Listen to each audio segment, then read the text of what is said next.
to see the fan. I didn't either until just now. There was a large obstruction, and now it's right. Now it's more visible than it was a minute ago. Yeah, of course it is. That's all right. At least we got one fan on the broadcast tonight. Fuck. There we go. Now it's out of the screen. Okay. It's going to be a long one. I need more scotch. I got to figure out why our Facebook group won't allow us to go live directly to it. Yeah, I noticed that last time. They did something about the password or kicked us out or something. I don't know. Facebook has been acting really weird lately. It's like every 3 times I go to log in with my phone, it says I have to do the 2-point bullshit. Two-factor authentication. They got to send me a code. It's always some bullshit with them. Always some bullshit. Well, welcome everybody. We are live. Liberty First Foundation Roundtable for the week of August 26th, 2022. Tonight we've got quite a few things we want to discuss. One of the biggest things I want to talk about tonight is the student loan forgiveness. And I want to make sure that our viewers kind of understand that if they get the student loan forgiveness, they are going to be culpable for taxes on the amount of student loan that was forgiven. A lot of people do not understand this. A lot of people do not are not aware that that money is classified as income. And particularly, it's classified as unearned income. Now, to be transparent and truthful on this, we need to make it understood that people that have their student loans forgiven that were a part of income dependent repayment programs, they will not be taxed on it. The taxes will be forgiven on that. And there are some certain other classifications of people that will not be taxed upon student income forgiveness. However, the majority of people do not fall within those categories as these people that are going to be taxed. Is this really a ploy to not only buy votes, but also to increase the tax revenue of the federal government in order to pay for a lot of these programs that they're trying to implement? No, it's just to get votes. Yeah, I mean, I believe a big part of it is just to get votes, but also a lot of these institutions that had these loans weren't they. I take that back. It wasn't that long ago the federal government took over all of, or the majority of, student loans. Mm-hmm. Okay, so there is no balancing of the taxes. Okay, so in other words, we aren't dropping the taxes from corporates and placing those taxes on individuals. Instead, we're actually taking money from the federal government and actually taxing people on that money. Well, it's actually a little bit worse than that. What Joe Biden has essentially done is we have initially started off saying, okay, here's a loan to a bunch of American citizens, and we spent money. Now he's going to go back to those very same loans that have already been spent. Money's already been spent. And we already have interest on that. And rather than getting any kind of payment, he now has taken out more money to pay off that loan with a higher interest rate at a time where we have even higher debt. So it has an even bigger impact on the inflation on the nation, which then encourages every college and every business that is associated with these loans to increase their prices because they have a now guaranteed payment. And so they're going to increase their prices as they did every single time the government has interfered with these loans. So the future is that we have increased costs with increased debt that the government's now trying to pay off because they're going to have to do this forever going forward. They can never not do this going forward, which means more debt, more devalued dollars, more inflation, more poor people are going to be hurt, all to get votes in one election. That's what we're looking at. Okay. So here's an article. I'm going to go ahead and put it up that I was reading through earlier today. In particular on this, because there's lots of people that were trying to say, well, no, you're not going to be taxed on that money. I hate to say it, but that is, everybody being taxed is not entirely true, but neither are neither is the position that nobody's going to be taxed. So the inconsistent tax treatment of student loan debt forgiveness creates confusion. And essentially, it lists in several places people will be taxed, that it is taxable income. And they list a few places where these taxes are forgiven. Okay. Anybody with income-driven repayment. The American Rescue Plan exempts student loan forgiveness under IDR plans for federal taxation through 2025.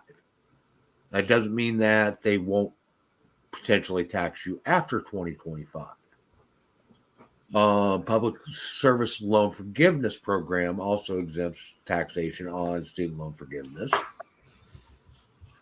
And there's a lot of confusion on if schools were closed that had loans, on whether or not those loans would be taxable income. And there's a few other places where it's really questionable on whether or not this student loan forgiveness is going to be taxed. Eventually it will. Oh, yeah. Yeah, it will be. Okay. And I think a lot of people are going to find it really troubling come tax time when they are required to report an extra $10,000 or $20,000 of income in their taxes. I can't wait until people realize that they have to pay back all of their state and federal aid because their income just increased, and everybody on food stamps will have to repay the food stamps because you weren't supposed to be getting it, and people going forward won't be able to get the food stamps because they now qualify as having income too high, which we have seen happen before. This is exactly how the government did it with Obamacare, where 100,000 people were taken off the rolls of receiving food stamps because Obamacare was counted as income and they were not able to get their food. Same thing happened when we got the stimulus check because the government is stupid, doesn't think forward, doesn't consider what they're doing, and it always is the catch-22. Oh, you got extra income, you no longer qualify for the government aid you were getting, and you're going to be hurt. We've seen this again, Obamacare and the stimulus checks. We've seen this many times. It's going to, and it goes once again. It goes to prove just because they call it free doesn't mean that it is free. Well, we have to pass the bill to see what's in it. I wish we could pass it. But unlike what Pelosi said in December of 2021, that Congress is the only one with the power to pass anything that deals with the spending of funds. They're the only ones who can allocate that. But instead of doing that, no, we have an executive order from Joe Biden, which is unconstitutional. Be right back. Never happened. Mhm. And we suddenly have him stepping up and saying, I have the power because I think I want it, because I need it for this election. This is so destructive to the United States. They're destroying our country, all for like an extra vote or two. Yeah. And It just, well, it here's just- the other thing on this. Okay. So far, we've only been talking about federal taxation. We haven't talked anything about states.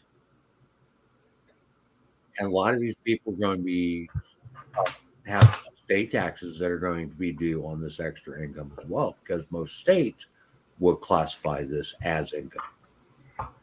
Mm-hmm. So a lot of people are going to be in trouble come tax time. A lot of people are getting student loans forgiven. And everybody's praising Biden on doing this miraculous thing that a lot of people are going to be in some severe trouble come April. But you know why that's Oh. okay? Because it's going to That's be after after the the election. election. It's after the election, so it doesn't matter. Exactly. well, it's also okay because we'll have 87,000 new IRS agents that'll be available to conduct those audits within a short period of time. And you know what? At this point, you know what I say? Screw it. Frig them. Frig them. If this is the horse everybody decided that they were going to ride into battle, then you're going to have to deal with the battlefield that you're going to be left with. If this is what everybody wanted, if this is what allegedly 81 billion votes bought, maybe start exercising a little bit of the vocality with buyer's remorse. But I don't think that's going to happen. I think you're going to have a whole ton of people out there screaming from the hilltops about how this is wrong and this is wrong and this is wrong, but they're going to be happy to not have to write that check every month to the government to cover their student loans. I think you have a lot of hypocrisy on this thing, and that people aren't going to actually show how reviled they are until the tax man cometh and says, oh, by the way, this is going to be looked at as the same windfall tax rate as if you got a $20,000 scratch-off lottery at the gas station, and now you have to pay it back at a rate of 43% of the federal government. So, yeah, you might have, foregone the whole 20,000 that they're looking to forgive, plus the VIG over however many years. But when you're going to have to wind up paying, $9,800 back in the first year because that's how much you're going to owe the government in taxes. You know what? Hey, that was your bed. That was your bed. You're gonna have to lie in it. Absolutely. There's so many levels to this, and so many people, and there's the 60%, the 63% of individuals this is going to help that have the debt, who happen to be in the top 3 quintiles of income in the United States. The very rich who are going to be having the greatest help from this, they don't really care. They already made up their mind who they're going to vote for. The progressives in that group are already going to vote for Biden. And the independents, they're not voting for Democrats because everything else in the economy is destroyed. I don't know who he thinks he's winning here. I mean, maybe he thinks people like Cory Bush. I don't know if anyone noticed this. 4 days ago, on the 22nd, Cory Bush came out and said, she put out a tweet, and she demanded that Joe Biden will go out and wipe out her entire student loan debt.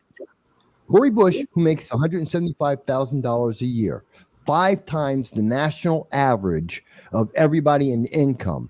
Cory Bush, who pays $70,000 to have a private security walk around and protect her, while her constituents, who are poor, are running around without having any defenses whatsoever. They can't have a gun. They can't have police.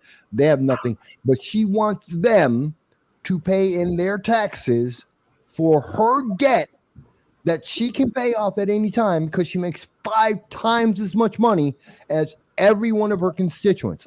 Okay. And she is demanding that it has to be cut. What is going on here? This makes no sense. I just don't get it. Well, it's like, go ahead, Frank. The people in her district are not necessarily the ones making the cash donations to her campaign. But there are the affluent members of that community that are going to benefit from this, that will make the donations to that campaign, and those donations will be tax deductible. So they'll use that as a means of trying to offset, some of the tax burden that this is going to create. But they really don't care about the tax burden anyway. But guys,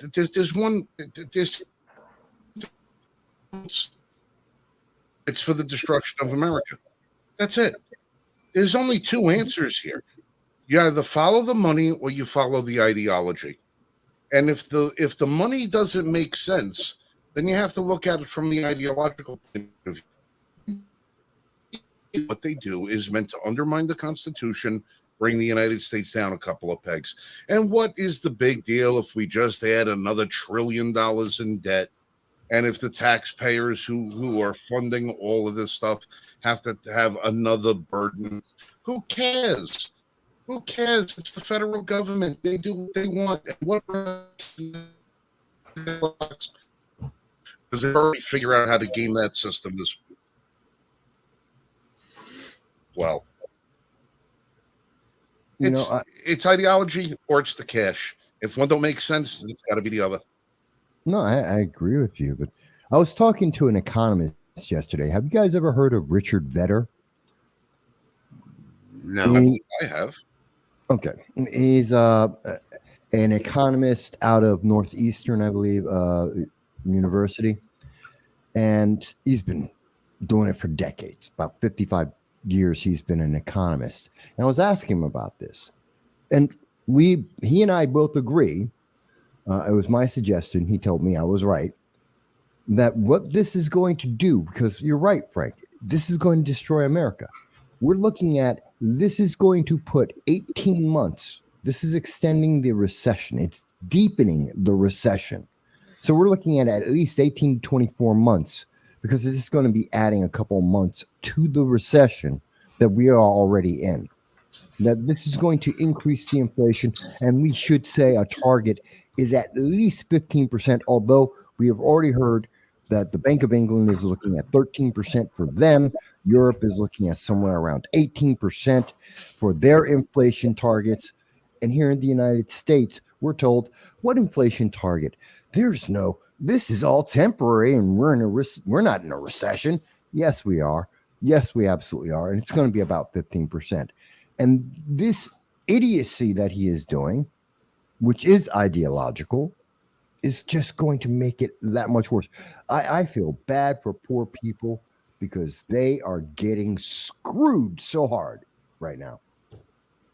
Well, I don't know. I think that people don't ever look into the bigger picture of anything. We've proved this time and time again on this stream that every time something like this comes up, these people don't look into the deepest of anything. They look at it's just like the Save Our Kids bill or any other bill they put out, or they put a face on something, but nobody delves into it to try to look at it. And that's what we're here for, is to explain to people, you're not seeing the big picture here. And we've looked at it on that same thing, is nobody ever wants to see the big picture.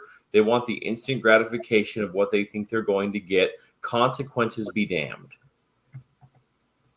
Yeah, good point. Because, I mean, that is the thing. It's like, oh, but don't you think college students need to be helped? No, I don't. No. You know what? Fuck that. I didn't graduate high school. I went back and got my GED. I didn't spend a day in college, and I'm a service manager for a major dealership. You don't fucking need college. I didn't get a degree. I paid off my student loan. Then many years later, bought a house. So, I mean, is someone coming to pay off my mortgage now? I mean, what is this? Hey, well, Oh, they're wanting that too. Oh, yeah. They're wanting free rent. My college career lasted all of 43 minutes as I sat through orientation, and I realized that walking from one part of the went back to doing 3 jobs I had right after high school, and have continued working ever since then, becoming a master of several different trades. And I don't owe anybody a damn thing for it. But what I want to know is, all right, I haven't read into this bill as much as I'm sure either of our Michaels have. Mike It's definitely a vote, Vasquez, you not a bill. to college, whatever it is. Okay, I'm so used to, Proposal, you know, yeah. It's yeah, an I still executive order. believe. I'm still of the mind that maybe there's a system, but Vasquez, you said you went to college, you didn't get a degree, but you paid off your loan. Is there anything in this, what we'll call it a program, that stipulates that you must have earned a degree in order to have the loan forgiven? No. Or are we just going to be over there, the people that decided to go to school and spend, 4 hours drinking, smoking, and doing whatever the hell else they wanted to do? They just got a friggin' party for 4 years or 2 years or however long, and now we have to pay for that on top of it? Yeah. Because if Yeah. it was a matter of saying, we were going to have people with the degrees, I would say, all right, well, at least these people accomplished something other than taking up space. At least they accomplished something. Maybe that would be a worthwhile investment if these people contributed something back to society in equal value to the loan that they were being forgiven. But it seems that we haven't. It seems that now we're going to be forgiving the loans of people who either never showed up at class or showed up at class too stoned to know where the hell they were, despite what was going on. How is this in any way, shape, or form promoting good behavior? It's not. How It's is this? Not at all. This is not meant to. It's a friggin' sham from the get-go. And like I said last week when we were here, if you don't like what they're doing with the right hand, then you don't like what they're doing with the left hand. See how many other hands that octopus has, because they're doing something else that we're not going to like. And this is just one more distractionary measure. Who knows how many more billions did they give to the Ukraine this week? Because that seems, that seems like the child support check that never ends. That shit just keeps getting paid out week after week after week. How many other things are they, not telling us this week? This is just another sparkly thing to throw out. And hey, if it gets them some votes, hey, why the hell not? Frig it. They're all going to be dead and buried before the bill comes due. Wow. So they don't give a flying crap. I don't know if they're going to be dead before the bill comes through. This thing is, we are really at a financial. Dude, they're just gonna print more money.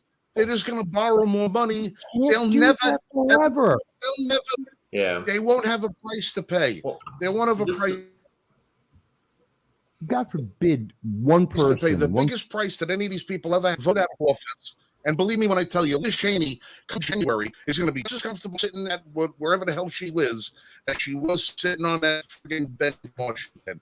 They don't care either. They're nest padded. They're going to live the rest in comfort and security, and with the knowledge that they did the damage they set out to do. They're never going to pay a bill. My grandchildren, if I should ever have any, which I doubt, are going to pay the bill. Those are the people that'll pay the bill. No, another it's going to be example your of great grandchildren. It's going to be 2, 3, 4, Bastards. 5 generations down the road that this bill's going to come due. Okay, if the financial system hasn't completely collapsed, which I honestly believe that's what they're working towards. Yeah. Because we're at the point that if someone actually asked us to pay off our liabilities are $125 trillion.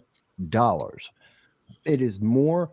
The United States owes, if you add up everything that we owe, it is more than double all the money in the world combined. All the actual money in the world combined is literally half as much as our actual debt. If anyone one day asks the United States to pay off any of the debt that we have out there, that will start a domino of problems where we will become a banana republic literally overnight. That's my opinion. Well, why do you think China owns so much of our farmland? Why do you think foreign nations own so much of our land that we have?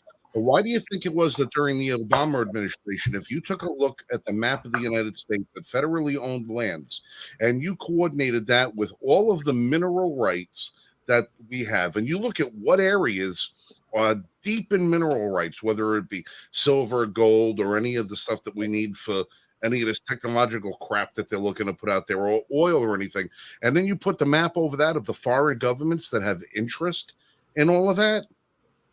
When we can't pay the bill, there's something called foreclosure.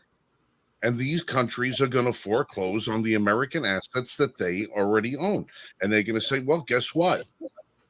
Now we're going to start mining all of the stuff that you weren't allowed to. Now we're going to start drilling for all the oil that you weren't allowed to. All that has already been leveraged against our debt. And you think that they care about forgiving college debt? They don't care. All they're going to do is they're just going to, take a loan out on the Washington Memorial and say, hey, look at all of this beautiful white marble here. You know how much this is worth? Take a loan out against that too. They don't care. They don't care. I don't know. Like everything they do, I think it's just a ploy for covering something bigger in the democratic way of weapons of mass deception. It's not about what they're doing that you need to worry about. Well, it is, but it's what they're doing that you don't know. It's what you can't see that you got to worry about. Yeah, it's not what you know, it's what you can prove. And these people have the cards on what they can prove, and we can speculate as to what they're doing all day long. But when it comes down to it, unless we can prove what they're doing, the people aren't going to open their eyes to it. And even still, there are so many circuits to that computer that they're running that you'll never be able to trace it all back. Well, shit. It's too big for anybody Frank, to comprehend. You and I both know that even if we could prove a lot of shit that they're doing, there are so many blind sheep that would just go, oh, it's okay because they did this instead. Oh, it's okay that they left all those people over, in the Middle East. It's okay. Look, they forgave my student debt. Who cares if it was 600, or 1,000 people they left in the Middle East? But nobody will ever know what the real number was. Well, January brings up this point here. Okay, I read years ago that China owns most of our debt. Biden and China connection today. Actually, China does not own most of our debt. In fact, we are actually under $1 trillion that we owe to China. The most recent amount is $981 billion that's owed to China. Most of our debt, Japan, is actually owed to ourselves. It is money that's been robbed out of Social Security and other funds. Yeah, well, those are our unfunded liabilities. Yeah. Mm-hmm. Social Security, all of our social programs, and all the rest of that. We keep putting money into it that we are going to have to pay the bills back off for. I'm 35 years old. I don't think I'll ever see a penny of Social Security when I hit that age. Nope. It's not expected to exist or be funded by that time. No. Well, it was a Ponzi scheme since day one. Yeah. And if you actually, I bet you, if you actually go back and look and try to file a Freedom of Information Act on all of the plans about how Social Security was formulated and all the rest of that, they would probably give you redacted copies of something because it'll spell out in there exactly how it's a Ponzi scheme. Hey, the federal government, if I'm not mistaken, they were supposed to release all the documents about the JFK assassination 2 years ago and extended it another 50 years. Yes, they did. Mm-hmm. Yes, they did. Don't ever think for a second you're going to get the truth about what's happening today for another 100 years. No, it won't happen in your lifetime. We will be dead and buried before we ever get the truth. Or until they repeal it again. Or they'll just extend it. They'll just keep it extended. And the day that somebody finds the fountain of youth, it'll be the day that the Freedom of Information Act becomes illegal because they'll say, well, no, we can't run the risk of this guy finding out 200 years from now, who it was sitting on a grassy knoll or who Corn Pop actually was. They're so crazy. And I am aggravated. And I want thank you for bringing it up, by the way, Jeremy. It is expected that up to 9,000. You mentioned Afghanistan. We are on the verge of the anniversary. Joe Biden, the Biden-Harris administration, General Milley, knowingly abandoned up to 9,000 American citizens that are at this moment, an entire year, still in Afghanistan, that the Biden administration has just, they didn't forget. They are willfully denying the ability to speak about Afghanistan or the people. And he is about to have a victory tour. He's going to have the anniversary of the American rescue, the greatest rescue ever, and will not mention any of the Americans that are there or the fact that 6 times, documented, 6 times, the Biden-Harris administration lied to the American people about how many Americans are still in Afghanistan. That number has always changed. It has never been consistent. It has always been more than what Biden has promised us. And that's why they won't talk about it anymore. But that's why they're also talking about stories like this. Why he's coming out with this story to carry him through and to try and build up that goodwill, saying, hey, don't pay attention to that. It's a rescue story. It's really good. And by the way, I just took away 10,000, 20,000 of your debt. I'm a great guy. Vote Democrat because the evil Republicans won't do that. Meanwhile, they're not telling you that, oh, yes, and you're also going to bankrupt poor people. You're going to destroy our economy. You're extending our recession. And by the way, you are destroying people in Afghanistan. And by the way, also this week, they just now announced this week, the State Department, that if you are an American still in the Ukraine, by the way, Biden went on NBC in February and said, if you're in the Ukraine, you're on your own.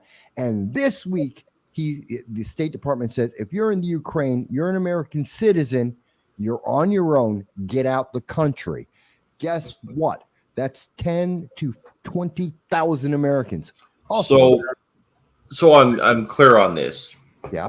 Not we'll get you out of the country. You're on your own. Get out. But we're going to fund $4 billion a week to Ukraine's efforts. Yes. And that's fucking horseshit. And again, if anyone doubts that, go back, look it up. NBC, Lester Holt, the interview with Lester Holt, which was in February. Joe Biden says the American government will not go into the Ukraine to save any American citizens, including the children. If you are in the Ukraine, you have to figure out your own way out of that country. Wow. Which is at war, and the American government will not use any resources to save even one child in Ukraine that is an American citizen. Mike, I haven't had a cigarette since May of 2012. You're kind of making me want a cigarette right now. You're a quitter. You're a damn quitter. Okay, I want to show people, and I want them to get a little bit of understanding. Okay, 2008 was when Barack Obama was elected president. Yeah. At that time, our debt was $12.6 trillion. Okay. Mm-hmm. Okay. Now, at the end of 2012, that debt went up to $19 trillion. That was the start of his second term. Yep. So we saw a huge jump that first term, his first term, Mm-hmm. in the debt. Okay. 2016, beginning of the Trump administration, our debt, national debt, is at $22.2 trillion. Okay. At the end of the Trump administration, our debt's at 28 point. Well, actually, it won't let me show 2020. You had it. It was 24. There's It 28,000. would bounce to about 24 trillion. Yeah. So to put that into perspective, after not even 2 years, the Biden administration has more than doubled the national debt for the entire 4 years of the Trump administration. Right. Yeah. Okay. So national debt at 2021 was $28.4 million. Okay. So I'm going to put up the national debt clock, which I had it up there just a little bit. Yeah. Yeah. Okay. I'm going to put it back up. And I want people to understand the debt that we are accruing in real time. Okay. Our current national debt is $30.7 trillion. Yeah. Okay. Our deficit spending is almost $1.5 trillion. Yeah. Okay. Now I want to go back to the page that I was on. Now, mind you, this page that I'm on is from the federal treasury, okay, or the national treasury. So this isn't numbers off some site. This is actual from the United States government.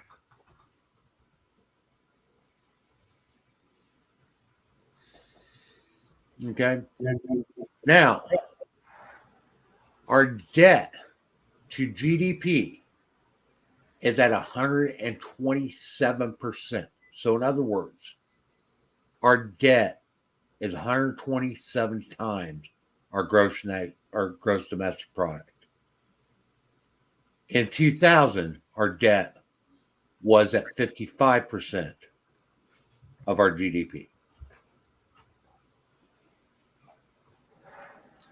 So we'll go back to the beginning of the Obama administration. Our debt is at 68% of our GDP.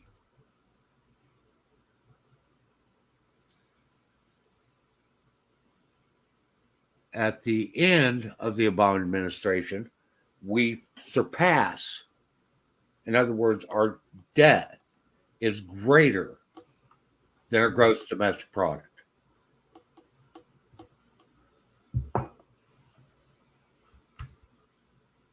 Okay, we see a little bit of decline in 2017, the first year, but then we go back and start seeing another increase.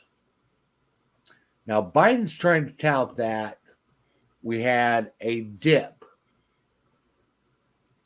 in our deficit, okay, and that we were going to have a reduction.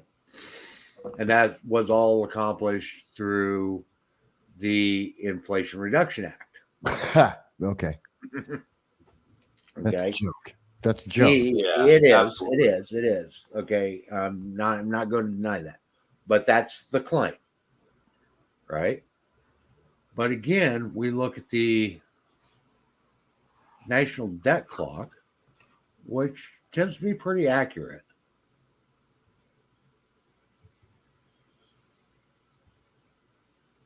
You know, you're looking at the future projections, $36 trillion in spending. Right. You know, when I worked in Manhattan, I worked right across the street from the building that has the live debt clock mounted on the side of it. And I remember the big news. When they had to actually shut the clock down. They kept it operating remotely, but they had to shut the clock down so they could add one more space Mm-hmm. next to that because at the time it was 1 trillion. Now, that was only 20 some odd years ago. If you remember our little chart, I was just showing you federal debt trends over time, where at the end of 2021, our federal debt was 127%. If we look at the national debt clock, total debt to GDP ratio is 137.11%. As of You know what? I think there's something important for people to understand, regular people, because I know they get lost when we start talking the math, the numbers. They look at, oh my God, I don't know what this. I can't do. Let me make it real simple. It right now, the United States government, the GDP, that's everything. That's everything in the United States. The value of everything that we produce in a year. That means your house. Everything. Think of it this way. We are spending more money. If this was a regular person, making it just a regular American citizen, you are spending more money than your house and all your possessions put together in a year. Not just how much you make from your job, but everything that you own. You just spend more money than all of that. You can't do that as a regular individual, but the government's doing it for all of us. Well, let's look at this. Let's look at this one other way. There's a nice little figure here: debt per citizen. Mm-hmm. Okay, that's every man, woman, child. Mm-hmm. Is currently $92,289. Mm-hmm. Right. Debt per taxpayer is $244,315. Most people will never see that in their account in their lifetime. No. And even if they did, how much of that debt do you actually think you are personally responsible for? And how much of it is how much of it was just wasted? How much of that $225,000 was stolen? How much of that $225,000 was foreign aid? That would The absolute majority. That would never affect anything. How much of that debt is what you actually reaped as a benefit of being an American citizen? How much of that debt is what you benefited for, that you paid for, that you have not already paid for in your current tax rates? If I had to guess, 5%. People will say, well, the roads. Well, I pay for the roads with my registration and my tolls and my driver's license. Well, I pay for this or I pay for that. Well, you pay for that with local and state income taxes. I pay for military protection. You pay for that with your federal tax. How much of that $225,000 is somebody else's bullshit that ain't got nothing to do with you? Now, to be fair, Hunter Biden was very interested in finding out what happens when you have a shrimp on cocaine on a treadmill. So we cannot hold that against him. He gets a perk there. He has reasons why he needs to know that. Right. And we have to know how.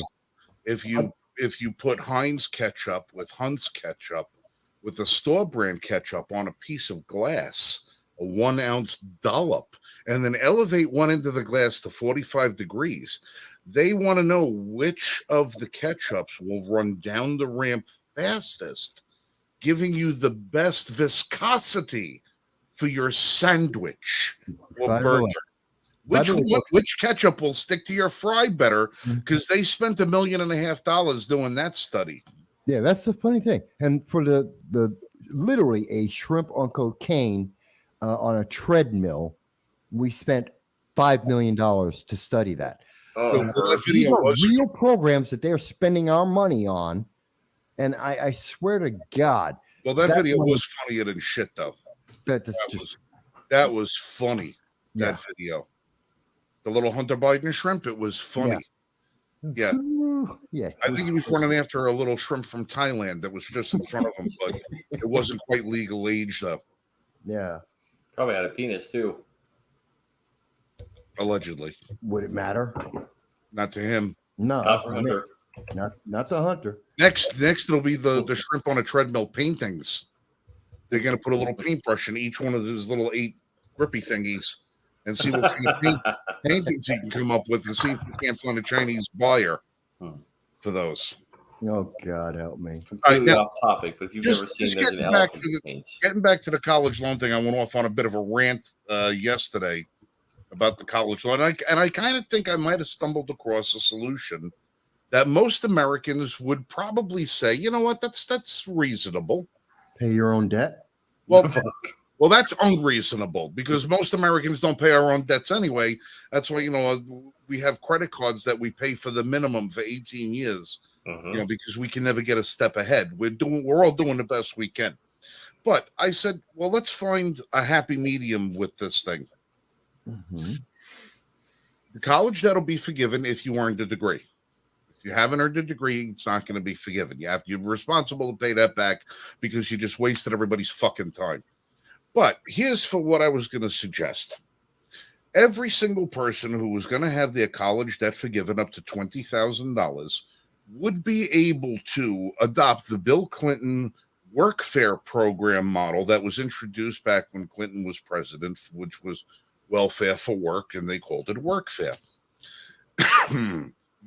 I would be willing to say we'll give you $50 debt forgiveness for every 1 hour that you donate specifically to help people in the field that you're in.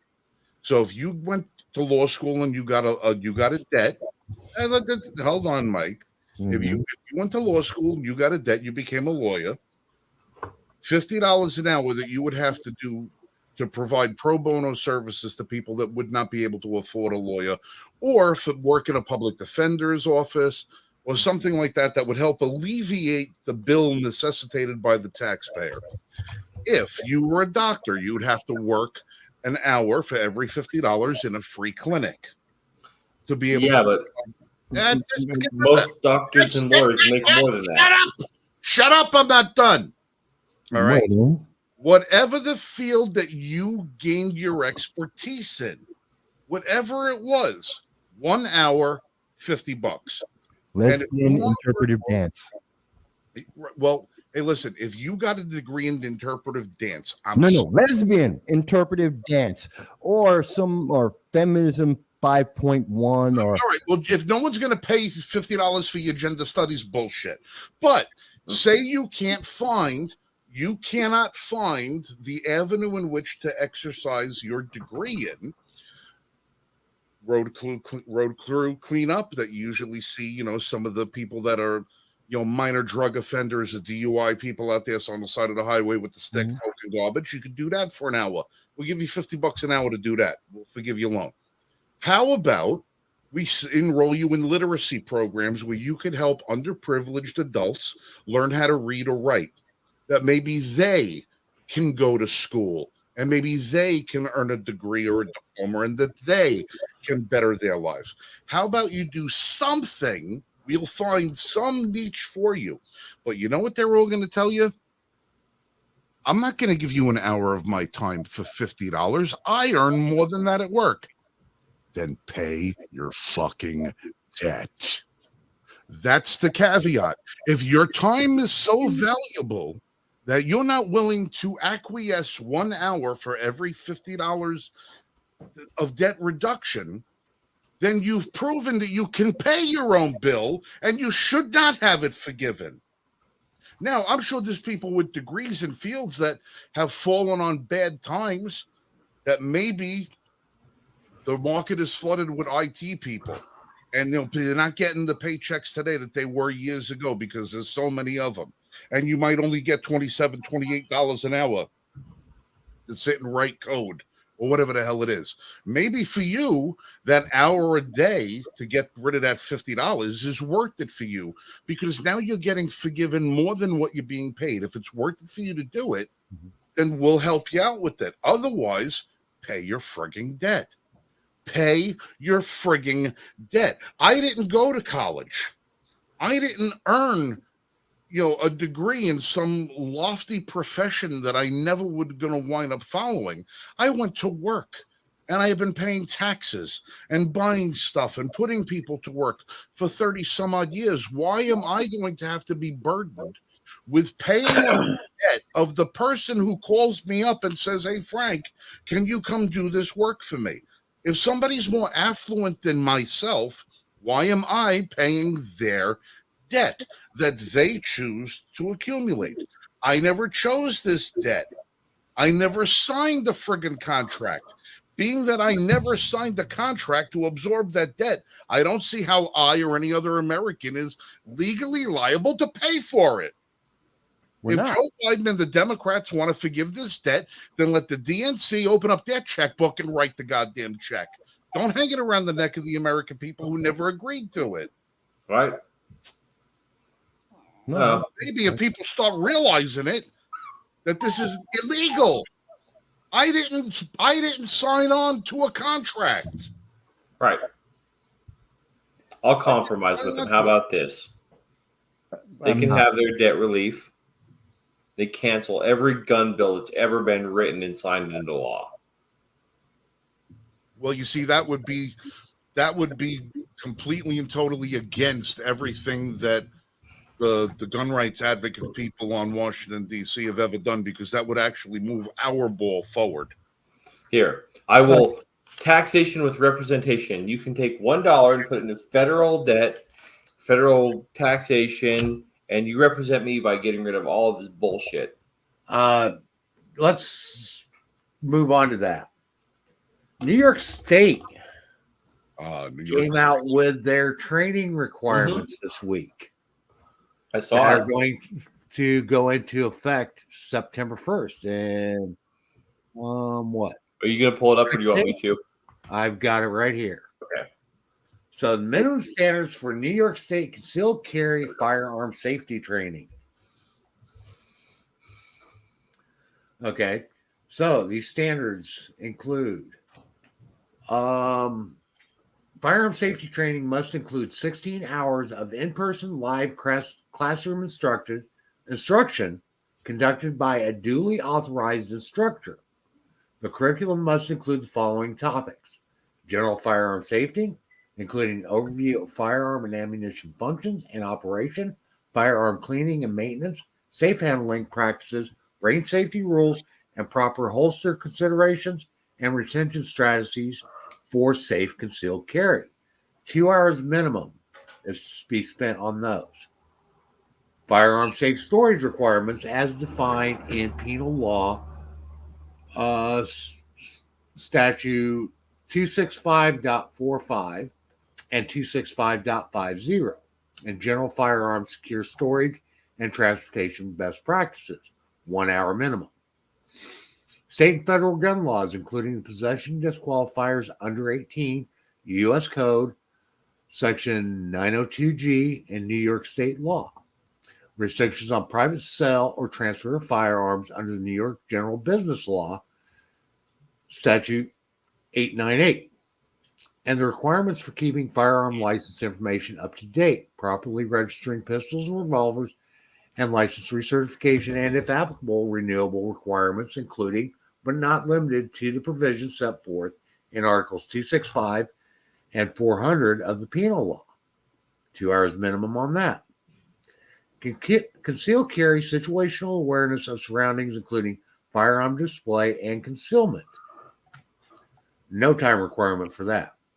Conflict de-escalation tactics that include verbal and nonverbal strategies, including retreating, that are intended to reduce the intensity of a conflict or crisis encountered. Adverse effects of alcohol and drug use as it pertains to firearm safety.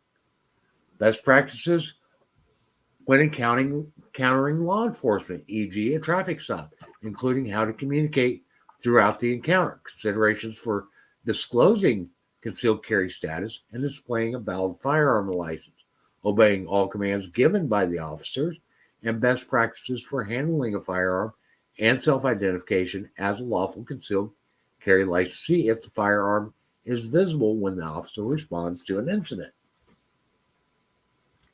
Statutorily defined sensitive places as listed in Penal Law 265.01-E and the restrictions on firearm possession in restricted places under Penal Law 265.01-D. Conflict management. Use of deadly physical force, including circumstances in which deadly physical force may be considered justified and when there is duty to retreat pursuant to Penal Law Section 35.152. Suicide prevention, including recognizing signs of suicide risk and resources to obtain assistance, including suicide hotline, e.g. 988 Suicide and Crisis Lifeline. Okay, and then there's minimum standards for the written proficiency test. And then the minimum standards for live fire training, which you have to do 2 hours of live fire training conducted by a duly authorized instructor. The curriculum must include instruction on the following topics, which for proficiency will be evaluated during a live fire assessment: range safety, safe drawing, target acquisition and reholstering, dry firing, safe loading and unloading of ammunition, performing a firearm condition check, and how to achieve and verify a safe and empty firearm condition, safely discharging the firearm. The first 5 steps are to be completed with an unloaded firearm. The 6th step is only when you are to load the firearm. Minimum standards for safe live fire proficiency assessment. Following 2-hour live fire training, each student must demonstrate proficiency by successfully completing live fire assessment. To complete the live fire assessment, the student must perform a firearm condition check and demonstrate that the firearm is in a safe and empty condition, without any ammunition loaded, safely draw the firearm from concealment, acquire a target, and safely reholster. Safely load the firearm with 5 rounds of ammunition, not holster the loaded firearm. Maintain a ready position with the firearm safely pointed downrange. On the instructor's command to fire, aim at the target and fire all 5 rounds from a standing position from a distance of 4 yards. The target must be 25.5 inches by 11-inch paper target. At least 4 out of the 5 rounds must be on target. Perform a firearm condition check and verify that the firearm is in a safe and empty condition. Duly authorized instructors may allow live fire proficiency assessment to be completed using either live ammunition or non-lethal training ammunition, which includes marking cartridges and other forms of simulated ammunition, training cartridges that eject a projectile by action of an explosive. Duly authorized instructors must maintain records of students' performance on the live fire proficiency assessment for at least 5 years and shall make such records available upon request by the licensing officer or their designee. Okay. I usually stay quiet during most of our streams. I don't have a lot to say, but I want to rip this thing apart from top to bottom. Mike, scroll to the top for me. Okay. Rip it up, baby. Rip it up. Go for it. Okay.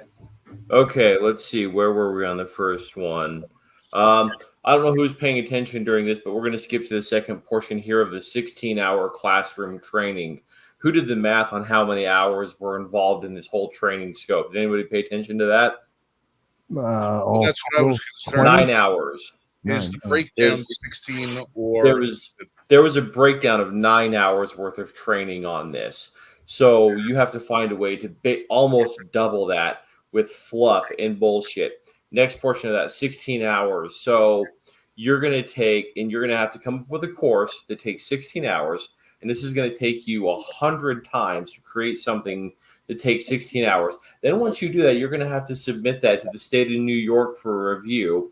And it's probably going to take between 5 and 10 people to review that and all unanimously say, okay, yeah, that's a good training. And you know that not one of those people has 16 hours to review something that they're going to want to agree with for anything firearms related. Next portion, going into the minimum standards for classroom training. Where was it? How are you going to come up with number 5?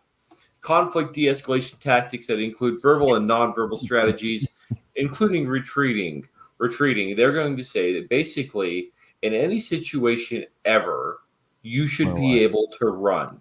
Yeah, run So away. they're going to beat that into there. And if you look at here, they kind of bounce back and forth on this.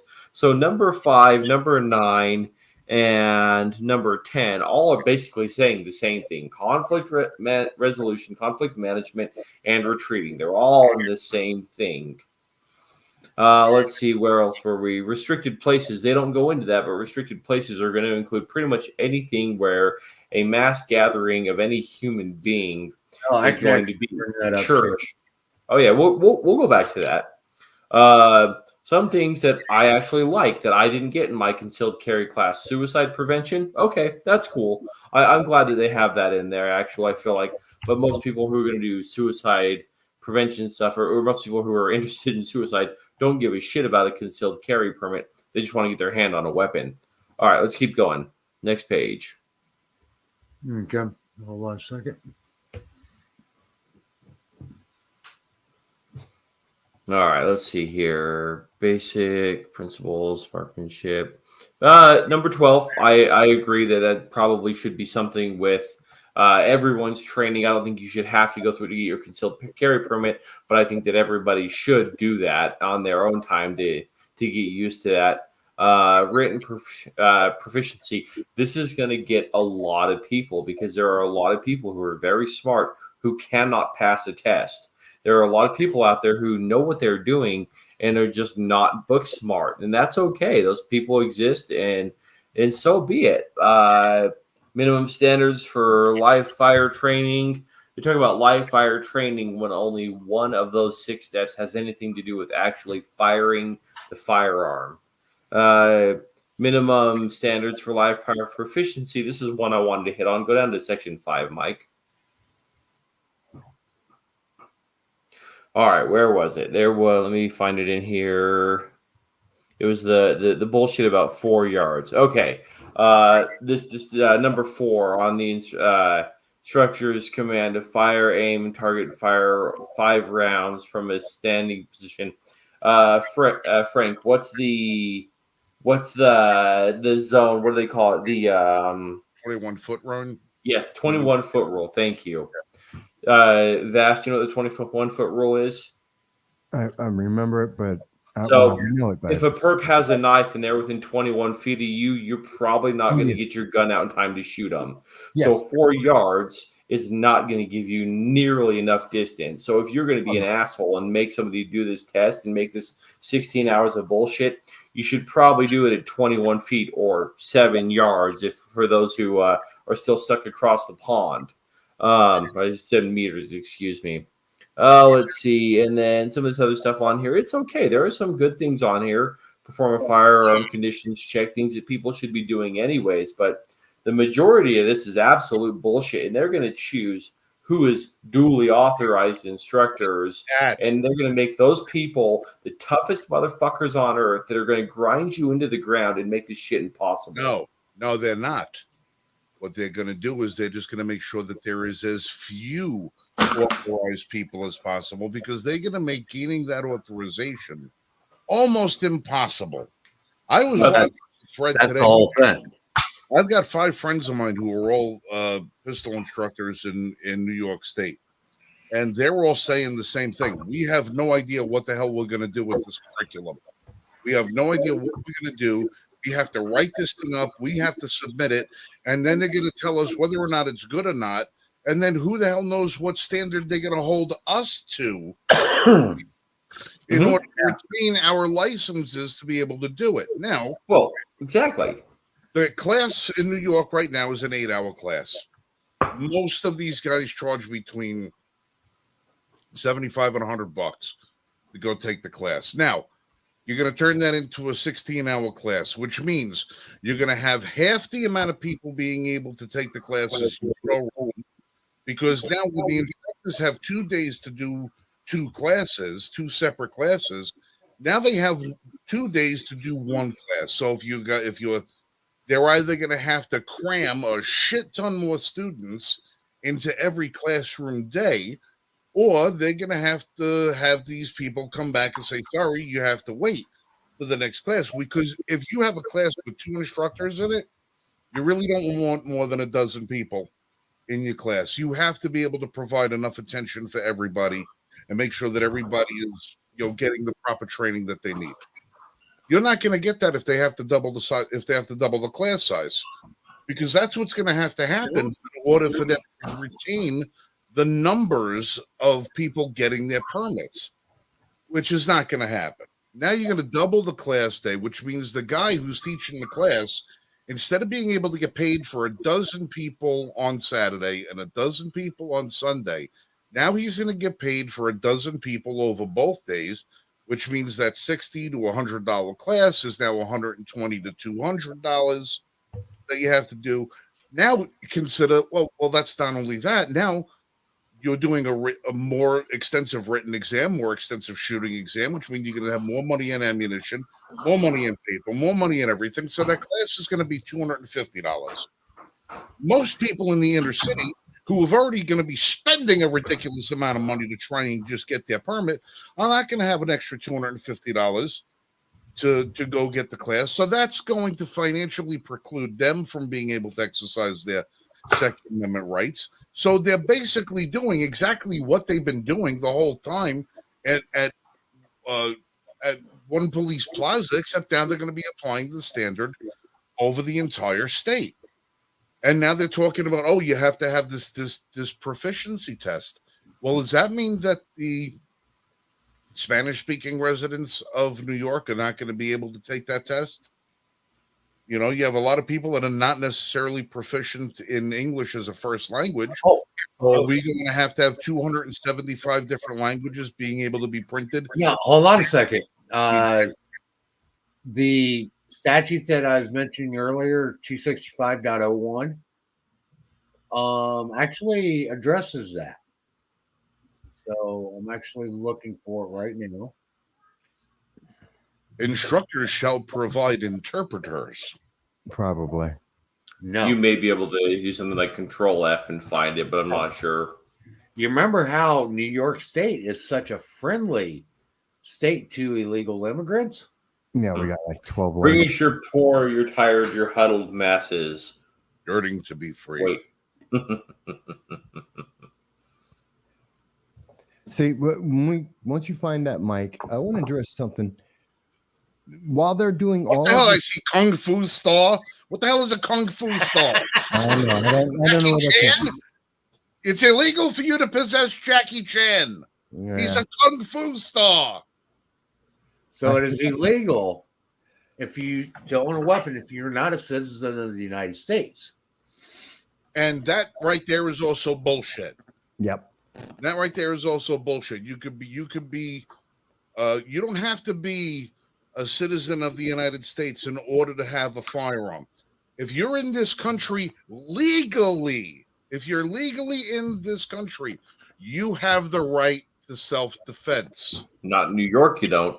But is that Federal. Somebody Federal better stop getting on the horn about that, because we have a lot of people that live here for 20, 30 years as that's what their work implies. That's whatever. All right. So you got a guy who comes here. All right. He's from Ecuador, marries an American woman. They don't give him his citizenship, but he's got 2 kids in the house that were born here. He wants to be able to protect his children. He's not allowed to because he's not an American citizen. You don't just become an American citizen because you get married. You still have to go through a process. Uh-huh. But you don't have to be an American citizen in New York to friggin' vote. That's exactly it. Be an illegal alien to vote. So you can exercise the constitutional right to vote, but you can't exercise the constitutional right to defend your life. Remember, who are the people that are voting for these people in office, though? These are people in your neighborhood. The people that are voting, not all of them, are not U.S. citizens. They're the people they encourage to vote. So most of the people who are voting for Biden and his administration are not people who are looking to own guns or get legally concealed carry permits. Well, I want to bring up something that a lot of people haven't thought about. It's the consequence of all of this. So besides spending all the extra money that no one has, spending the extra hours, we're talking over 40 hours of training and testing that very few individuals will be around to be able to actually grade that. So you're going to be on a line waiting God knows how long to be able to actually take the course, to be able to take the test, to take the proficiency exam, to make some politician feel good, this is all meant to discourage you and to spend so much money that you can't afford to exercise your own rights. This is literally trying to this is the Jim Crow. This is the modern day Jim Crow of the Second Amendment. You aren't meant to do this. They're trying to discourage you every way you can. But imagine if you spend all the extra money, you spend all the extra time, you outwait and go through the entire process that the government has put in front of you as a roadblock. Do you remember the Bipartisan Safer Communities Act that was just passed, that we were told was going to make everyone safe? Do you remember that in that bill, it said that that the United States government, our taxes, were going to be paid to states for putting people on the red flag list? Well, as it turns out, in Illinois, this week, on August 24th, Illinois suddenly decided to do a compliance check to make sure that people were compliant with their rules. In other words, they did a red flag, basically a red flag check. They were looking around for people to make sure that they were still safe for themselves and in their communities. And it was a safety check for 1,027 people in the state of Illinois. 300, 1/3 of the people that they decided to suddenly just safety check out of the blue all had their Second Amendment rights removed. No crimes were committed. No crimes were committed. 1/3 of everybody that they decided to suddenly just check on were dangerous to themselves or their communities and had their Second Amendment rights removed. And the state of Illinois got a check. They got paid. There's the ultimate screw you. In New York State, all these states, we have now reached the point where you can go jump through all these hoops that they are there to discourage you, to step on you and step on your rights.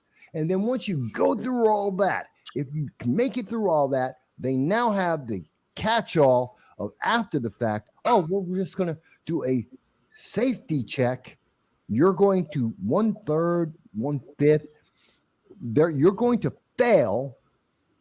And the reason why they're going to do these sudden safety compliance checks on a regular basis, just like in the state of Illinois, is because they are getting paid to put you on a list denying you your rights forever. I forgot to mention one portion of that, the registration of firearms. Yeah, well, kind of like when they would get paid to getting people put on respirators when they didn't need to be. Well, they are doing a de facto registration with this for every concealed carrier in the state of New York, because those records are required to be maintained and presented upon request. Well, it's by the issuing authority. It said in that. It did say by the issuing authority. Now, or their agent. The issuing authority or their agent, which means that it would be like an agent of the issuing authority, and the issuing authority is the sheriff's department in each county in New York. It's the sheriff's office that is supposed to do it. Now, for the reason why the 5 boroughs was such a different thing is because the police department took that ability from the sheriff's department, and the sheriff's department, I guess, acquiesced it. The sheriff of the 5 boroughs acquiesced it to the NYPD, but the issuing authority for the rest of the state of New York is the county sheriff's office. Now, the county sheriff's office has to maintain those records. But they records acquiesced. upon request by the licensing officer or their designee. Yeah, or the guy who pays them to release it. Well, that's going to be up to the sheriff in that county, whether or not he or she is going to designate somebody from the state as their appointee. But as it is right now, the state is not allowed to have copies of those numbers, of those serial numbers, makes, models, or anything else. They can know how many guns you have, or how many permits have been filed for and approved, but they don't have the ability to know. And not a single sheriff I've ever spoken to, and Vass knows a lot of sheriffs from county to county as well as I do. Not a single one of those sheriffs has ever said that they would share that information with the state. True. No, but what's going to prevent them from releasing the who took the course? You know, who's going to prevent them from releasing the who applied for the concealed carry permit information? Well, again, it's approved through the county, not the state. The state is issuing guidelines that the county must comply with in order for them to validate that. Now, you also have a lot of sheriffs right now in New York that have said, you see these guidelines? No, bullshit. We're not following these guidelines. The guidelines are fine. And they're not going to pay attention to it. But right now, again, I don't have a number of how many instructors are in New York, but I can tell you this. If you want to become an NRA certified pistol instructor, you know how many hours it takes to do that class? 16 over 2 days. They're asking you to comply more in New York State than what the NRA requirements are for the time necessary to become an instructor. For an instructor, so you were going to be having your instructor is pretty much going to be training you with everything that he has been or she has been trained with thus far to teach you. You know, you're going to be commensurate with them minus the lack of experience, because the instructor's got a shit ton more. Most instructors are foreign law enforcement, military, something like that. It's in their veins. But an NRA pistol instructor for the basic pistol safety class is 16 hours. Every advanced class is another 16 hours. Then you have rifle, pistol, rifle, shotgun only. There's a plethora of certificates you can get from the NRA. I got a bunch of them. Their goal is to not only make it difficult for you to take and pass the certification to get your concealed carry, but it's also going to be to limit the number of available instructors that are there, because they're going to tell the instructors that they are going to have to increase their training, increase their regimen, increase their curriculum to an unbelievably ridiculous amount, just so they could say, well, hey, listen, we're not telling you can't get a concealed carry permit. We're just telling you these are the 16 hours that you have to complete in order to get it. And if you can find an instructor, by all means, go get it done.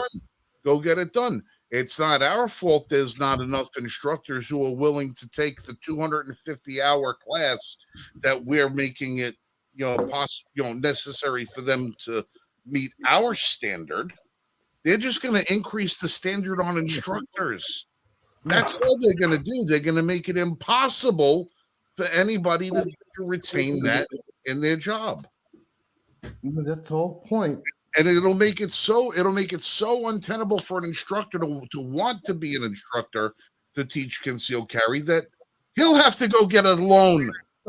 And lo and behold, when all of this fails or blows up in their faces, they're going to go back to what they tried before, and having to have firearms insurance to get a concealed carry permit, and then telling all of these insurance companies that you won't get any support from the state if you offer firearms insurance. And it's just going to go full fucking circle until you makes it impossible for you to own a firearm, let alone conceal it. All right, I'll give you an example, Jeremy. United States Concealed Carry Association, otherwise known as USCCA, and US Law Shield. U.S. Law Shield. You're a part of, all right? Yep, on both actually. Do you know that certain organizations like that are illegal in New York State. I believe it. You can't get carry insurance in New York State, but that's not going to make it so that they don't require it. No. They'll tell you you need carry insurance and then go and fucking outlaw it. But exactly. They will find every avenue they can to fuck the people. Yeah. And the version that the NRA carry is no longer allowed in New York State either. Right. I don't know. Every time somebody says NRA, my brain goes to fuck Wayne LaPierre. Well, listen, what I want to know from the state, and Michael, maybe this is something that we already look into, is I want to know who wrote the rules. I want to know who wrote it and what organization actually assisted them. Because some of the verbiage in these things, some of the verbiage in this thing were written by someone who actually understands farms. Usually the committees that write these things, because it's, by the way, it's never the politician themselves. They don't write any of this stuff. Right. Well, this is New I York want- State Police DCJS. Mm-hmm. Well, I want to know if there's any organization out there that assisted New York. in Yeah, writing probably this. has 3 letters in their name and more money than they know what to do with. Right, and I would like to know which organization that was, because they have to be put on notice that says, "Hey, listen, you can't be working both sides of the fence Oh. like that." Probably the same organization that supported the gun control, the fucking National Firearms Act. that one. Oh, the one that and the assault weapons ban of 1985. Yeah, the aforementioned fuck Wayne LaPierre organization. Well, listen, we can't say that they did. I can't prove it, but Well, I am. all right. I'm sorry, Michael. Go ahead. I've got something here that I've been trying to address here for a while. Okay. The new amendment from Governor Hochul. Okay. Down here at section N. For a license issued under paragraph F of subdivision 2 of this section, the applicant has not been convicted within 5 years of the date of the application of any of the following: assault in the 3rd degree as defined, blah, blah. Misdemeanor driving while intoxicated. License. Okay, and the applicant shall meet in person with a licensing officer for an interview and shall, in addition to any other information forms required by the license application, submit to the licensing officer the following information: names and contact information for the applicant's current spouse or domestic partner, any other adults residing in the applicant's home, including any adult children of the applicant, and whether or not there are minors residing full-time or part-time in the applicant's home. Names, contact information of no less than 4 character references who can attest to the applicant's good moral character and that such applicant has not engaged in any acts or made any statements that suggest they are likely to engage in conduct that would result in harm to themselves or others. Certification of completion of the training requirement in subdivision 19 of this subsection. A list of former and current social media accounts of the applicant from the past 3 years to confirm the information regarding the applicant's character and conduct as required in some paragraph 2 of this paragraph, and such other information required by the licensing officer that is reasonably necessary and related to the review of the licensing application. Mm-hmm. So essentially, they're making a lot of hoops that you've got to jump through, and even to apply for the permit. Yeah, they're making it so Well- the permit takes 3 years to be able to have Right. enough people to background check all of that shit. Mhm. And they listen. What they're hoping is that ladies pay attention to me. The people who need carry permits more than anybody else are women who've been the subject of domestic violence. You've been attacked, been assaulted, you've been hurt for a long time. That little piece of paper that you go and get that says restraining order, it doesn't hold up anywhere except Makes a good target. it does not hold up in real life. The only thing that protects you is you. This law, this governor is trying to make sure that you do not have the ability to defend yourself.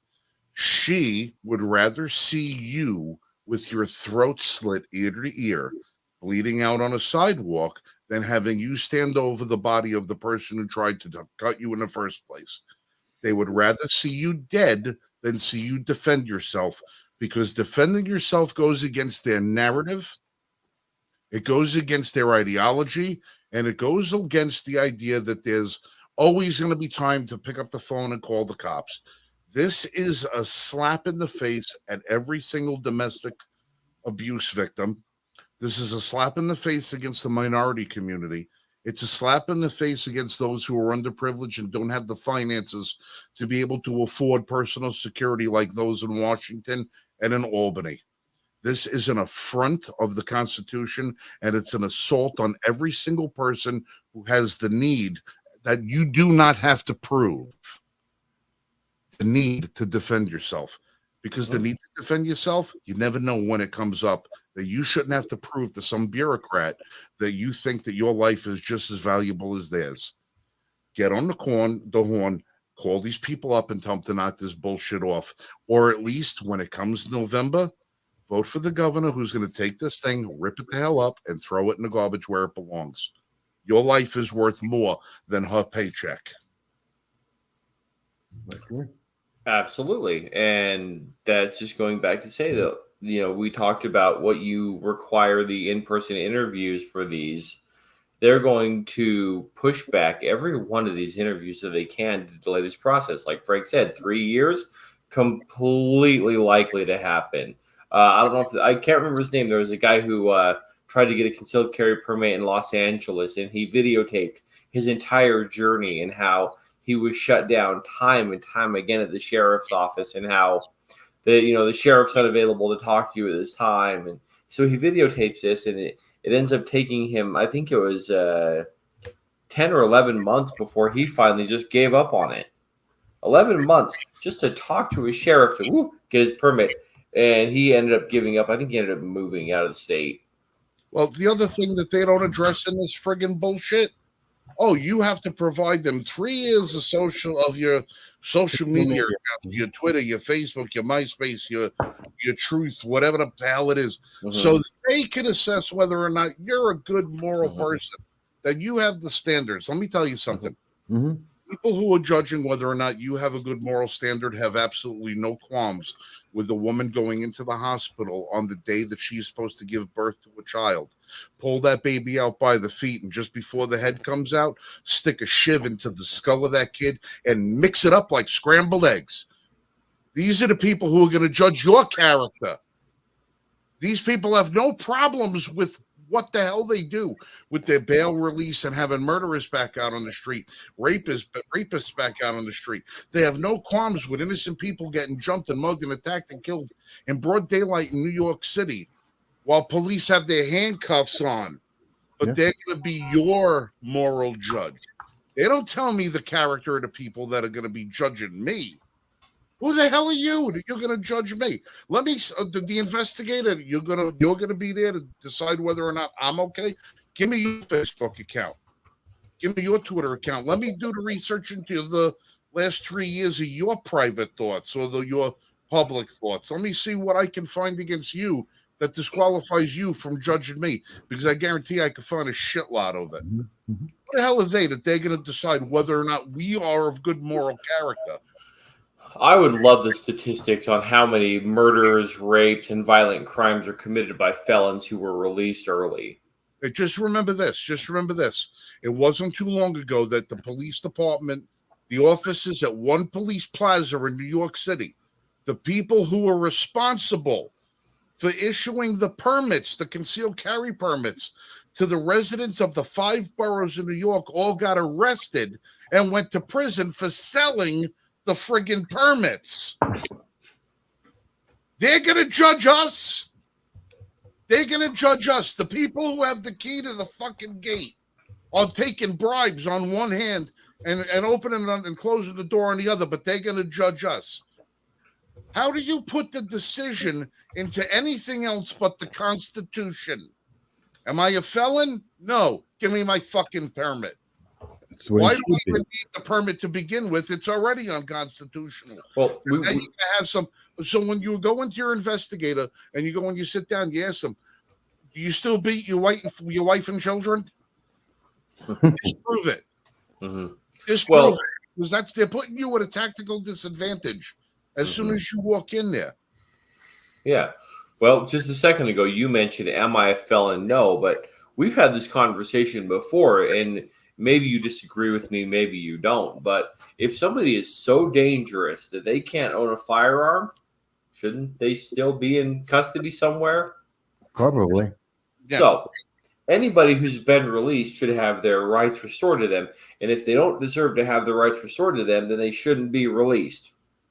Personal opinion, agree with it. I don't know.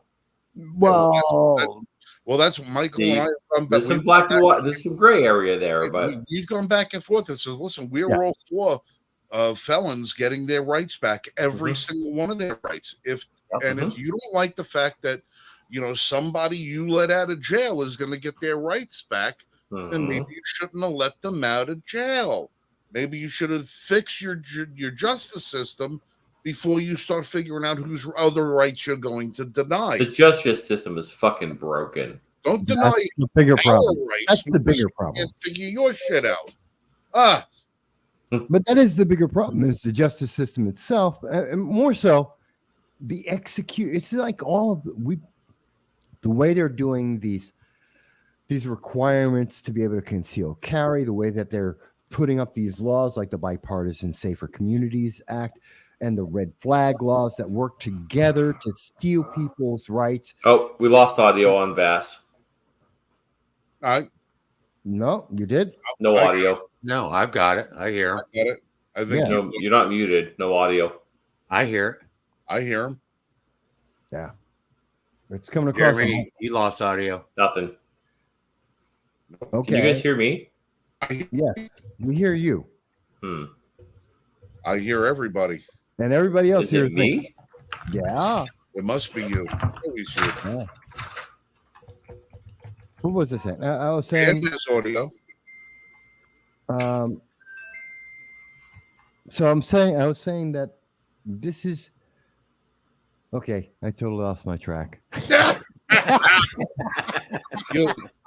You lost your audio track, now your mental track. Yeah, I was in the middle of a run on like where I was going with it, and I completely lost it now. Well, I think you were going with the bottom line is politicians suck. And when they tell you that they're here to fix your problems, it's usually we have to remind ourselves that they're the ones that created them. Well, that's an absolute always. And the more that it's really annoying how they keep putting so much paperwork, and people have to, we really need more people to talk about the fact that this is meant to discourage you, to piss you off. People should go out, and we are seeing what last year was 5 million new gun owners. The year before that, 7.5 million new gun owners. We need more people to continue to get firearms, even as they're doing this stupid crap, because we can't fall back and just let them run over our lives and say, oh yeah, you don't have enough paperwork. I know you're pissed off. You don't have the money. Yeah, be defenseless, because that's what they want. You know what I think we also got to do is we got to start encouraging every time that something goes up. When I said that again, you stuttered. That Yeah, Frank's doesn't have a good internet connection tonight either. might beautiful. Well, it's got you freezing and stuttering on our side. At least for me. Yeah. Yeah, that's what I'm getting from him too. I don't know. I have fiber. Are you guys are coming across clear? Okay. Yeah, nice. you're breaking up, I don't and you're the only one breaking up on mine. Me? Uh-huh. Well, that's not right. Yep. Frank is sad. Yeah. It could All right. be. Well, listen, Friday. I'm gonna let you guys go. I actually got a couple of things I got to go downstairs. Even though today was National Dog Day, we took our baby dog Charlie over today to go get snipped. We didn't realize what Oh the day no. was. At least you didn't get him put down. You had to be worried there for a minute. Yeah, So, really. No, we had him. We had to go get him snipped today. He's been acting a little bit more mature the last couple of days. And, Oh, you know, it was like New Year's Day here. The ball dropped, so we had to go. We had to go get him snipperooed today. So yeah, it's been a. The other dogs are happy. They're actually like they're on vacation now. Like they don't have to deal with Charlie for the cats are actually out from under the couch. They're like, oh, that's good, funny. I can relax. That's funny. But Okay. all right, so I'm gonna get out of here. You guys keep talking, keep shooting the shit. Don't worry about me and my lousy internet connection. No, I think it was me. Oh, and Jeremy, if you can, Okay, I gotta go investigate. I just heard Jeremy, a give me thump. your thoughts in a message later as to what you think a good 20 gauge shotgun is. I don't have any experience with 20 gauges. I got 410s, but no 20s. Never shot a 20 gauge. No, because I stopped at But an estate sale today, and they were selling 20 round boxes of 25 round boxes of 20 gauge shotgun shells for $3 a box. So I said, I don't have shit. any. I know a value when I see it. So Yeah. Yeah. I cleaned them out. But all right, guys, love you guys. Be safe, shoot straight. We'll catch you. Jan, have a great night. We love you too. And one of these nights, Jan, you're coming on the show. So Yeah. Gotta have Jan come on. all right, guys. You have a good and listen, if by some chance you see somebody else pop in, I did send out a couple of surprise invites. We'll see. Catch you later. All right. Good night, Frank. Good night, guys. Thanks. So I'm really just so upset with the way this government is going. Is there anything that Biden Harris won't do to get votes? Nothing. No. Because I mean, it's disgusting. It's obvious when he did the whole, just jumping back to the school thing, the school loans. The BBC in their articles, and they're left leaning and all that, but even the foreign newspapers were all writing that this was a gimmick for our elections. And at the same time, we've got people like appointed Governor Kathy Hochul. We've got a bunch of we got Cori Bush, Alexandria Ocasio-Cortez, and they're somewhere between trying to terrorize people or to buy off people in these elections. And I'm just looking at this going, my God, our country's just falling apart around us, all for the sake of someone saying, but I'm elected. It's crazy. Or is that just me? Oh, you're 100% right.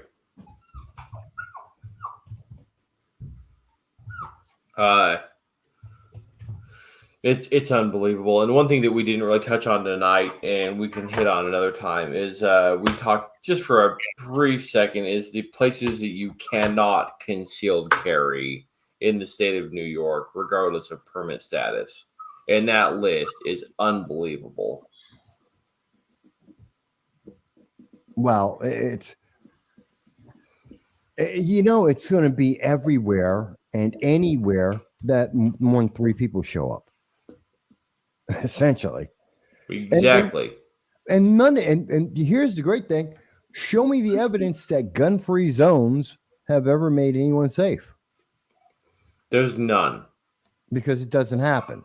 Mm-hmm. But we can show you data that says that 80-90% of the time that there is a mass shooting, it happens at a gun-free zone. Absolutely. Hang on one second. Mm-hmm.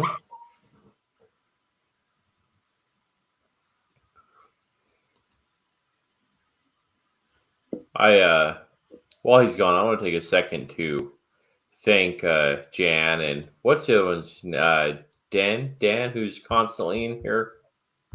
It's got the Spartan mask every stream but this one. I want to thank both of them for their Yeah, I know. I can't Mhm. think of his name either. I want to thank them both for our constant support. And Jan, if you want to email me, I want to send you some stuff just to say thank you for everything and your support for us.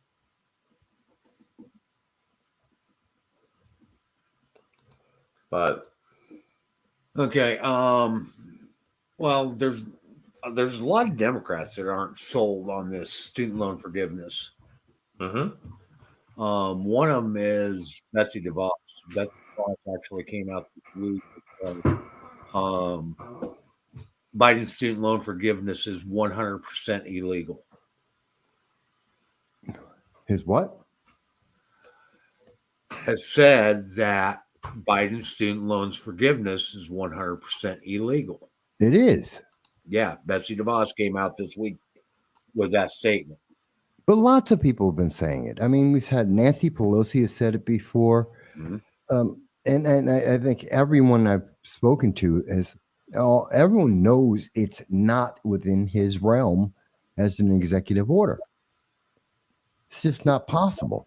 He doesn't care. He just wants to get through he just wants the news and for it to take the Supreme Court can denounce it or turn it away after the election, but he doesn't care. He just wants to get the votes. You're absolutely right.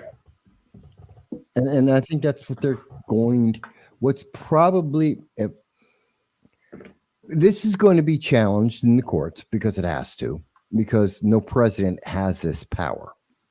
So it has to be challenged. That's going to drag out until after November. The Democrats, most of whom are against this because their constituents are against this, they're going to wait it out. They're not going to say anything. They already said they don't like it. They're going to wait it out until after the November elections so that everyone can vote and say, oh, give me the free stuff. And then after in November, right after the election, probably about the same time that this is going to go into the courts, they're going to see that there's going to be a lame duck session because all the Democrats many of them will be out of office. They won't have control of both houses of Congress. And so they're going to then pass it.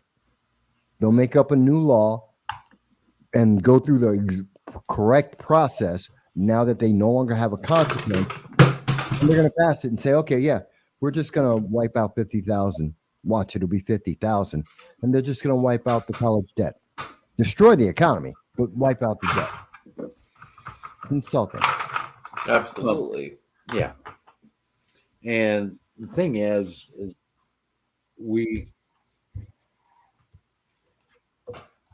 everything about this has been, there's so much misinformation being put out by the White House, by Congress, by many of the mainstream media that it only serves to further divide us on this issue, which the federal government actually has no authority over. Okay, the federal government doesn't even have the authority over student loans to begin with, let alone to give them forgiveness. They shouldn't have never issued to them to begin with. True. And that's the whole thing, is that we the people have to start holding the federal government accountable. We have to start saying no when they usurp those powers. It's ridiculous how much we allow them to get away with. And most of the time, it's the reason why, oh, I get something for free. Oh, boy. Come on, wake up. Nothing is free. You are selling your freedom every time you allow this to happen. Yeah. Absolutely. I don't think people think of it that way, though, and that's one. No, they don't. And that's the thing is they look at it. Well, the federal government's going to give me. The federal government's giving back your own money to you, money that they shouldn't have taken in the first place. Yeah. Well, not before they take some more back, though. Right, exactly. Okay, they're going to give you back X. Okay, say $100. Yeah, but they took 1,000, and they're going to take from you 1,000 to 10,000. Yeah, makes no So sense. they can then turn around and say, "Okay, well, we're going to give you this and give you another $50." Aren't they so kind? Okay, come on, people, you need to start waking up. There is no such thing as free. Somebody pays for it. And guess what? If it's coming from the federal government, if you pay taxes, you paid for it. Period. Yes. Okay. I still go back to this story about Davy Crockett when he was a representative in the House of Representatives. And he's going out as an election year, going out, and he comes across a farmer. Asks this farmer if the farmer's going to vote for him. And the farmer says, "No, I'm not going to vote for you." And David Crockett goes, do you know who I am? He goes, "Sure, I know who you are, Mr. Crockett." And David Crockett says, "Well, can I ask you why you won't vote for me?" And the farmer then went on to tell him that Davy Crockett had voted to have a $20,000 appropriated to pay for people that were suffering from a building that burned down in Washington, D.C. Right. And the farmer says, "Your understanding of the Constitution and my understanding is way off base. If you truly believe that the Constitution authorized you to spend that money, then you're in extreme danger to this country. And as a result, I will not vote for it. If you did it knowing the Constitution didn't allow you to give you that authorization, then you're a danger to this country because I can't trust you to abide by your oath of office. The money that you spent there that is entrusted to you and entrusted to the United States government and the House of Representatives is the people's money. Yeah. It is not yours. If you would have chosen, and every one of the members of the House of Representatives had chosen to take from their own paycheck and donated to that, that's your right. You're allowed to do that. But when you start taking from the people's money, totally different. To do this for charity, you're doing something that's wrong. Okay, and what's to say you did it for this charity, but if you down here in Tennessee, a house burns down or a hotel or whatever, and a lot of people are displaced, we won't ever see a dime of federal money for that. Okay, the people's money is to be used to benefit all the people, not just a small subsection of the people. That's ideally. The term is taxation with representation. Yeah. Okay, and that's the whole thing is we are taxed, and we have agreed that our taxes are to be used for various enumerated authorities granted to the federal government. We did not authorize for that money to be used for everything that they determined to spend money on this. Kristen Gillibrand this week, or actually today, was bragging about how she put in for an appropriations request for the city of New York for new imaging machines for all the hospitals in New York City.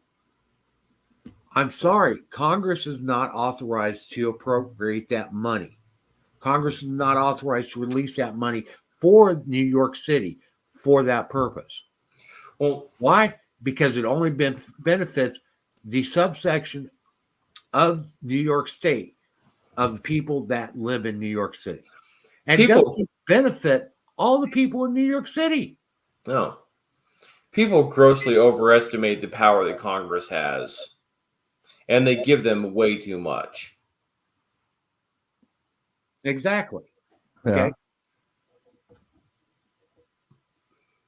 Um, I mean, we talk about equality, and we've brought this up a lot.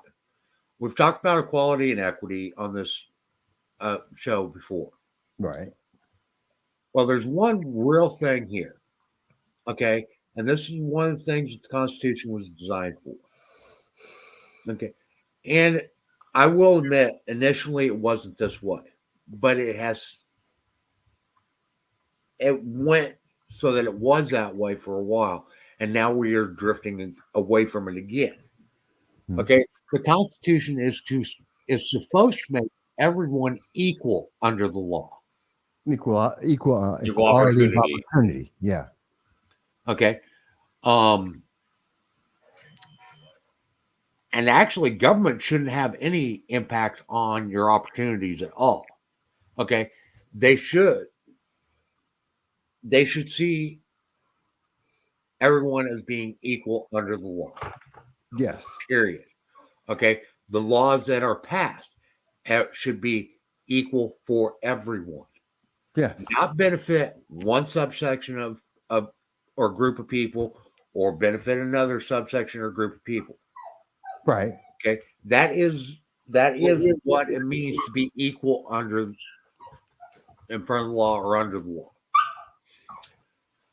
law. And we no longer have that. We do not have that in this country anymore. Okay, and I don't know that we fully had it, but I do know that we are drifting further and further away from it.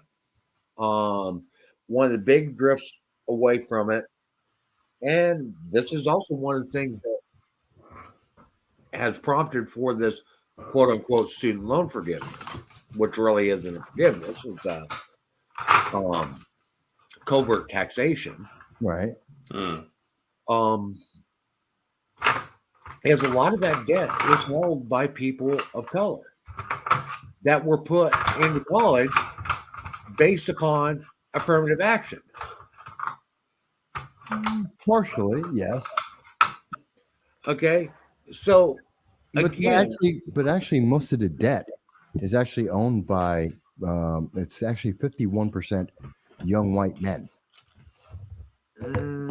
I was just looking at some studies.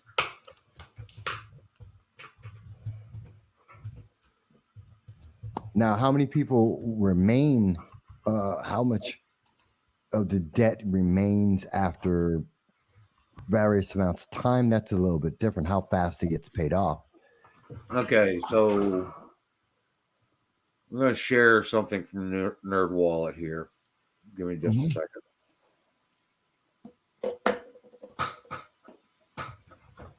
Okay.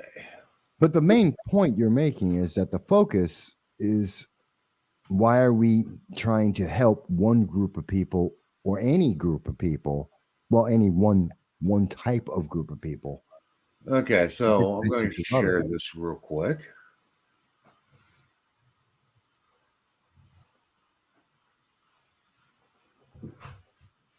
Now, this is from Nerd Wallet. Okay.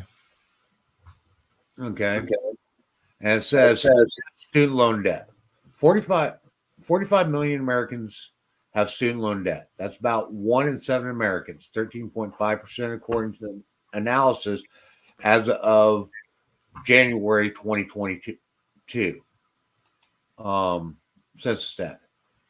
Those ages 25 to 34 are most likely to hold student loan debt, but the greatest amount is owed by those 35 to 49, with more than $600 billion according to federal data. Among borrowers, women typically borrow more for college compared with men and attain more degrees. According to 2020 data by the American Association of University Women and Black Students, women and Black students borrow more often and greater amounts compared with all other races and ethnicities, according to federal data. That's not the data that I've seen. Data I've seen is 51% white males and then everything else. But there's a lot of conflicting data on this, on who actually owes it and who's actually going to pay it off.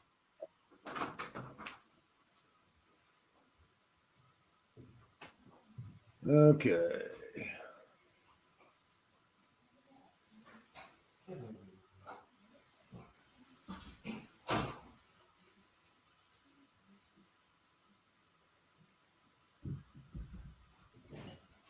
So right here's what the average student loan debt looks like for men and women across ethnicity. Right. And Black women have the highest total here. Of what they owe. Right. The amount they owe. Or no, Black women have the highest, Black men have the next highest, and then white women. Mhm. Okay. Asian Hispanic student loan borrowers have the lowest debt loads compared with all other races and ethnicities, while Black student loan borrowers tend to hold the greatest average of debt, federal data shows. Now, that isn't a break. Admittedly, this isn't a breakdown of, and I showed that breakdown. I haven't been able to find it tonight before, of what wage groups and so forth, wage earners and so forth owe that student debt. But again, these are things that in our quest to create equity, we've actually created inequality, and that inequality has actually served to hurt the very people that these equity programs were supposedly supposed to help. Well, it's kind of like the subprime markets. We created a bubble. Right. It's another financial markets bubble, just like any other.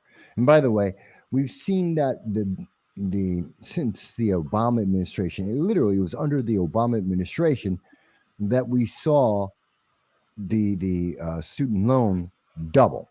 Literally, if you track it back, it was about 2010.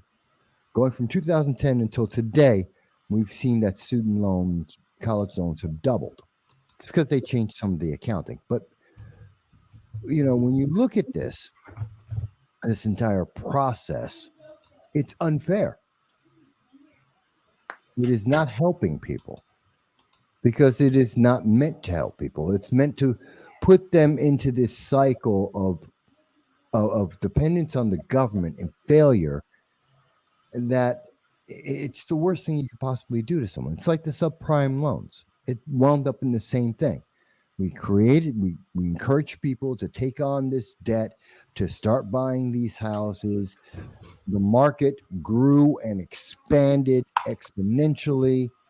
And then when it came time to pay, no one could do it. And that's the problem. Right. So we've been going about 2 hours now, so we should probably go ahead and wrap this up. Yeah.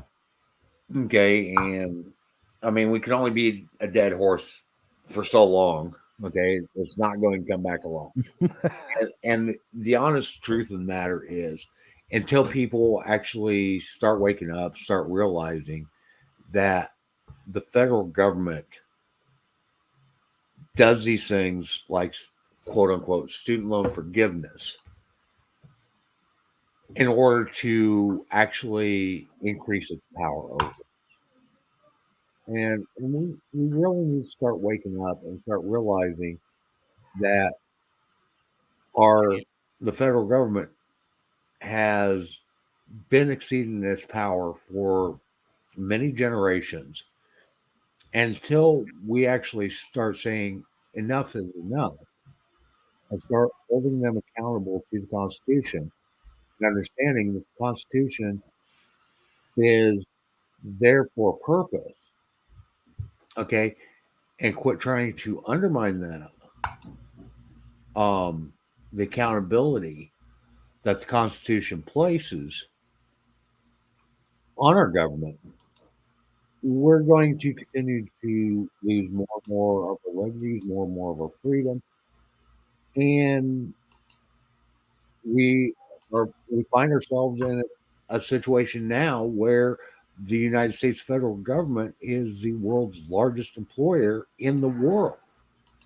Okay, um, we need to pick up people. We need to start understanding the federal government was supposed to be limited.